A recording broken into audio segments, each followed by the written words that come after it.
we had more openness, more curiosity around other belief systems culturally as a whole, then maybe people would find something that resonates with them, and that would increase this kind of moral fabric that we are lacking. That is a problem. But the solution to that problem is inadequate. And it's been proven to be inadequate because that's what got us here in the first place. I want to bring up something that's been kind of floating around. Sagar talked about it the other day on Breaking Points. It's been kind of floating around the internet. It's kind of this decrease in patriotism, religion, hard work, yada, yada, yada, those kind of things. This poll has come out showing the distinct drop-off in certain aspects of our culture since 1998. So let's check this out really quick. It says fewer Americans prioritizing hard work, patriotism, and religion from Ground News. This is a really good Instagram follow, by the way. If you guys don't check out Ground News, I would recommend it. And it shows here 70% of the coverage of this is from the right. Only 2 sources from the left, and then a few from the center. So interesting. Then they say here is a blind spot for the left. That's one thing that Ground News does, is kind of show where the bias is in certain coverage. Now we look at this here and we think about, okay, patriotism drops from 70% to 38%. And I want to start there. So patriotism is an interesting thing because that word has kind of been, it's kind of been co-opted by the right. And I don't like that, because when I look at this, I'm like, patriotism, like I consider myself patriotic, but I'm also hypercritical of the United States, as in the same way that I'm hypercritical of my own life. Like I am incredible. I want the best for this country. And I find that criticizing this country in the ways that I feel like it is gone in so many different ways. People would say that I'm like anti-American, right? And I get called that all the time, when I feel like blindly following a centralized power, right, in the federal government is not patriotic whatsoever. I feel like that's what people in China would expect, right? The CCP would expect that. That's not the principles this country was founded on. That's not the patriotism that our forefathers talked about, right? The definitely not evangelical Christian founding fathers, right? This is not what people were looking at here. And in 1998, we got to think about, why were people patriotic, right? Well, it seems like since then, since 2001, we have been in nothing but endless wars. And yes, that was a problem by 1998 and ever since Vietnam, for sure. But now we've seen how poorly that has gone. At the time, we had this kind of remnant of the lingering kind of like encouragement from World War II even, right? And we had this kind of, even Desert Storm seemed to be like it was portrayed as some kind of success, even though that's debatable. Like when you look at patriotism, it's like, I don't know, man. I actually don't know if it's a bad thing that people are more critical of the federal government. That's what it seems like, because that's what patriotism is such a loaded word. What does patriotism mean to you? Right? It's not like this word that can be easily defined, right? Because if I would think that like what a lot of people think of patriotism is unconditional support for the United States government, right? That seems to be like somewhat patriotic. That doesn't seem like patriotism to me. To me, patriotism is wanting the best for this country, right? I consider Bernie Sanders a patriot. Weird, right? You know, I think Donald Trump could be considered a patriot. These, like, if they really want what's best for the country, well, then that means you're patriotic, in my opinion. So when you look at this thing, it's like, well, that's interesting, right? There's a lot more packed in that than what is being portrayed as some kind of like, oh man, people are anti-American. That's not what that means necessarily. Like the meaning of that word has shifted quite a bit, and it's very, very loaded. Now we look over here at religion, dropping from 62% of people who are religious to 39%. We can also, that's very loaded as well. And that's one of the things about just embracing nuance. When you look at that, I look at that as a failing in many ways of our culture, because I think there are lowercase t truths in religion, even Christianity. My view of Christianity has changed quite a bit. I think people, and I call it out all the time, right? The kind of the toxic traits of Christianity and how they manifest in our reality here. And if I lived in Iraq or Iran or Saudi Arabia, I may be talking about the effects of Islam, right? It's just, that's a prevailing cultural dogma that exists in this country. But there are some great things in the teachings of Jesus Christ. Do I think he was the literal son of God? No. But there are some great teachings there. There's also great teachings in Buddhism and Taoism and Hinduism and Islam. And what I look at here is the lack of variation in mainstream belief systems, right? You'd be like, well, there's lots of variation. There's Christian, there's a Baptist, Methodist, Presbyterian, Catholic. It's like, well, that's not really a lot of variation in my opinion. But I think if we had, because there are these moral frameworks that are common threads throughout different belief systems. And if all of those belief systems had the same amount of respect culturally, I don't think you'd see this drop off. And what I think and what I believe is that there's a reason there's a variety, right? Like Buddhism resonates with me much more than Christianity does. Now, I may take the same things out of that, out of meditation and things like that a Christian would take out of prayer. I don't think that they're that different. If you look at prayer in the Bible, it's actually, a lot of it was just like being quiet and receiving, which is very similar to what meditation is, right? Like listening for God, right? Like that's meditation, and there's like this bigger concept of God. And even Christians have kind of taken ownership of that word God, which I don't like because God is a big word, right? And if you look at it, if you actually take the time to dig into different mythologies, you'll see common threads. And those common threads, in my opinion, are the truth. Like that's the truth, right? And by the dogma of Christianity kind of choking out other valid and impactful belief systems, I think this is the response to that, right? Versus as kids growing up being like, hey man, there's all these different belief systems and they all have great value. And we can look at them in an objective way and see the value. And if we put them all in a Venn diagram, there's this overlap between all these 7 major religions. There's a book called God Is Not One. It's about the 7 major religions of the world. And you start to see this overlap. And like, that's the money. That's the good shit. That's the juice, right? And we get a little weird with the Old Testament, but New Testament, got some good shit in there. Some really good stuff. And the mythology and the stories. And you got to think about it like Christianity is a mythology. Buddhism is a mythology in a way. There's mythology in it, but it's at its core, it's a practice, right? The Norse mythology actually had a lot of really interesting nuance in it as well, because they had this polytheistic view where you had Odin and Thor and Loki. Like you had these really interesting people and they were very complex characters, right? Or Zeus.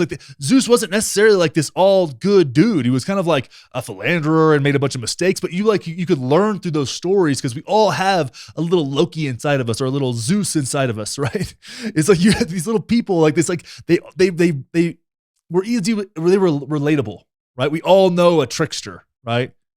We all know kind of a doofusy strong guy. We all know, it's like we have these characteristics inside of us and we can learn a lot through this mythology about who we are and like these morals from these stories. Like they carry a sense of morality in them. So there's like this Christian philosophy of the mythology is really cool. It can be really cool. And if it's done in that way without dogma, it can interact with other belief systems in a really productive way. And that's awesome. Right. So like the way I've changed when it comes to Christianity, I used to be so resentful because I didn't have a great experience and I felt very repressed.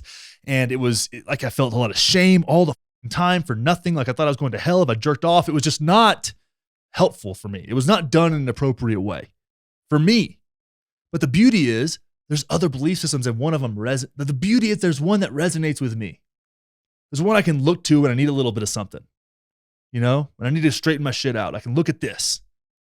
Right. And I don't get dogmatic about it, but it's like, man, there's something in there. And that resonates. There's this resonance with it.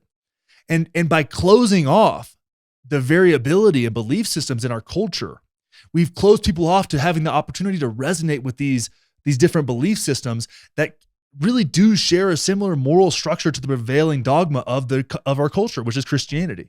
Right. But the issue isn't Christianity itself, it's the dogma that surrounds it. So when I fight against Christianity, I don't fight against Christ, right? Or the idea of Christ. I fight against the dogmatic expression of that belief system, right? And so if we look at it and we said, hey man, if we had more variability, we had more openness, more curiosity around other belief systems culturally as a whole, then maybe people would find something that resonates with them and that would increase this kind of moral fabric that we are lacking. The conservatives are onto something there. Their solution to that problem, like I agree that is a problem, but their solution to that problem is inadequate And it's been proven to be inadequate because that's what got us here in the first place, right? So this response to that dogma is equal and opposite. And we got to think about that. And you say, it's the radical left. Well, it's an equal and opposite response to the dogma. It's dogma versus versus open-mindedness, openness to experience, and curiosity versus open-mindedness, openness to experience and curiosity. If you have those things, like, wow, that's cool. Like, oh, your Messiah believes this. Like, that's, the Buddha said something very similar to this. I remember with my mom, I used to be so resentful and frustrated with her, and I would try to get her to see like that her religion was bullshit, you know? And I got to the point, I'm like, why are you doing that, dude? I was actually on mushrooms. And I was like, what benefit do you get from your mom losing her community, losing her faith? Like, is that what you want? She clearly gets a lot out of this, you know? She clearly gets a lot out of this. And it doesn't impact you. Now, when she tried to push it on me, that's what we had, an equal and opposite response, right? She would try to push this thing on me, and I would push right back. But whenever I went about it a different way, I said, hey, here's what I did. I was at home for Thanksgiving, I think, or Christmas or something. And I was like, I'll go to church with you. And then we had an hour-long drive to go to a family thing for whatever holiday this was. I said, I'll go to the service with you, even though I don't like her preacher, but I went anyways. And I was like, I'll go with you. And she was like, that's good. I said, but on that hour-long drive, we're going to listen to this podcast called the Secular Buddhism Podcast, or Secular Buddhist Podcast, excuse me. And wouldn't you know it, right? The message of the sermon at that church on that Sunday and the message of the most recent Secular Buddhist podcast that Sunday were the same message. Now, I took issue with the fact that the whole message was pretty much the same until you got to the end of the sermon where it's like, and if you don't take Jesus Christ as your Lord and Savior, well, then this doesn't matter for you. I took issue with that, but hey, that's also, I think, the same time the guy said you don't deserve God's love if you don't accept Jesus Christ into your heart and all that stuff. And I was like, well, you know what? Whatever you guys want to believe, that's cool. If it works for you, cool. It challenged me quite a bit. But the message was so similar. And that, because I came to her with openness and curiosity and was like, hey, and some willingness to move a little bit in her direction, she responded in an equal and opposite way, right? She moved back. She said, okay, I'll check that out. She was like, wow, it was really good. And from then on, it's never been the same, right? She knows I don't want to go to church with her, and I don't go to church with her, right? She knows she's not allowed to take my kid to church. But we have a respect for each other, and we've had deeper conversations. Like, we got into the weeds one time. She was down for my birthday, and it was I think it was like my 30th birthday. She would come and visit me. And we had this long conversation about religion. And I remember she left, and I was crying. And I was like, it's actually the first time in my life where I actually felt like I had a mom. And the funny thing is, like, psychedelics helped me a lot with that. Buddhism helped me a lot with that. Meditation helped me a lot with that. Like, my practice, like, that was huge for me. And being able to come to her with curiosity and just like, and say, hey, you know, maybe whenever the Bible says like we're made in the image of God, doesn't mean that we're physically made in the image of God. Maybe it means we're spiritually, emotionally, cognitively made in the image of God, which if you look at the neural connections in your brain, they look very similar to the universe. You know what I mean? It's like, if you look at the iris of your eye, like it looks like a planet. Like there's if you zoom in and zoom out of these things, it's really beautiful and it's amazing. It opens you up. And there's, again, curiosity in this. And I felt like Christianity didn't really allow that in the way that it was done for me. So it didn't work for me, but I was able in a beautiful way to resonate with something else because I found and like sought out that opportunity for myself. But what if that opportunity was normalized and it wasn't so dogmatic? Wouldn't that be something? Wouldn't that be something we can all grow from? And we move on, having children. That's socioeconomic. The primary reason people aren't having as many children as they want to have is because of finances. I mean, the average cost to have a child is $30,000, I believe. You know, our bill was $30,000, and they charged us almost $5,000 for things we didn't get. They charged us for the nursery, for blood tests that we did not get. It's a very corrupt system that nobody wants to address. And, you know, when it comes to having children, people want to bring up like, well, there's so much abortion. Well, I think abortion should be legal up to 12 or 15 weeks. And there should be a different thing for any kind of developmental issues that are a medical issue that aren't an elective situation. They're more of a medical situation versus or a developmental issue. That's a different conversation. But elective, abortion as birth control, as people say, yeah, that should be legal, I believe. I'm still pro-choice to a point, right? I'm very honest about the fact that after a certain point, I'm not anymore, right? It's like, well, adoption is your option now. But I think the way to solve that problem is not banning abortion.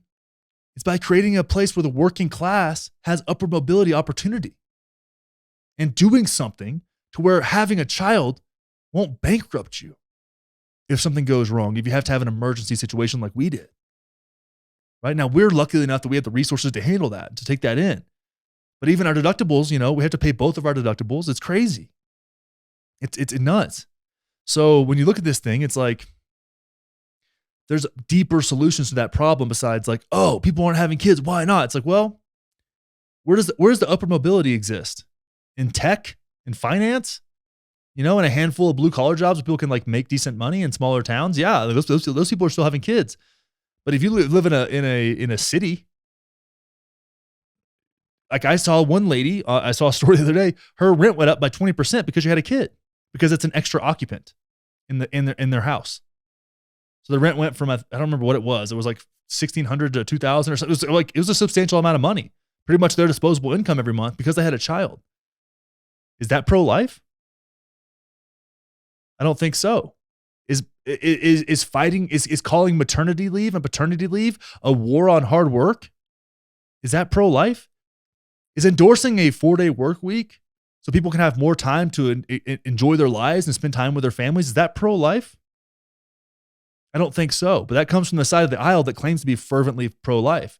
So we have hypocrisy that runs through the entire system, and we don't actually care about changing the culture in a way that would endorse, or not endorse, but would what am I looking for here? We don't really care about changing the culture in a way that would support or incentivize people to have children. And having children, I remember the first time I held my daughter, I was like, God, I just wish more people could have this feeling. Oh, it's just, there's nothing like it in the whole world. But without the resources that we have, thanks to my wife, I probably wouldn't have had that opportunity. We had to do IVF because I have fertility issues. It was a whole thing. She probably cost us $60,000 before the birth. Is that a pro-life environment? I don't think so. So it's a deeper conversation that needs to be had about that. Community involvement. From 47 to then 62 to down to 27, like all-time lows. People don't really care that much about community involvement. That's sad. Something that I really care about a lot is like coaching Little League and stuff like that. But people get disconnected from that because they have to work so much, right? How much time do you actually have? You're working 50 hours a week and barely getting by. How much time and energy do you have to get involved in your community?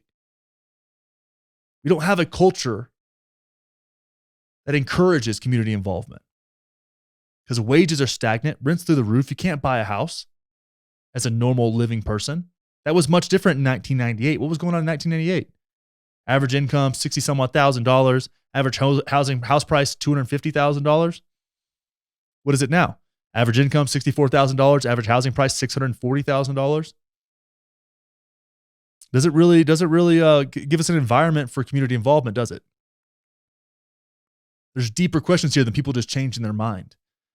And people's focus on money went from 31 to 43, the increase in focus on money as a sole value. They have to. You don't have a choice. You don't have a choice but to focus on money now, for all the reasons I've already stated. If you want to have kids, your number one concern is money. You want to buy a house, number one concern is money. Back when interest rates were reasonable and houses were, you get a decent house that was built in the 70s in 1998 for a couple $100,000, your mortgage is $1,000 maybe.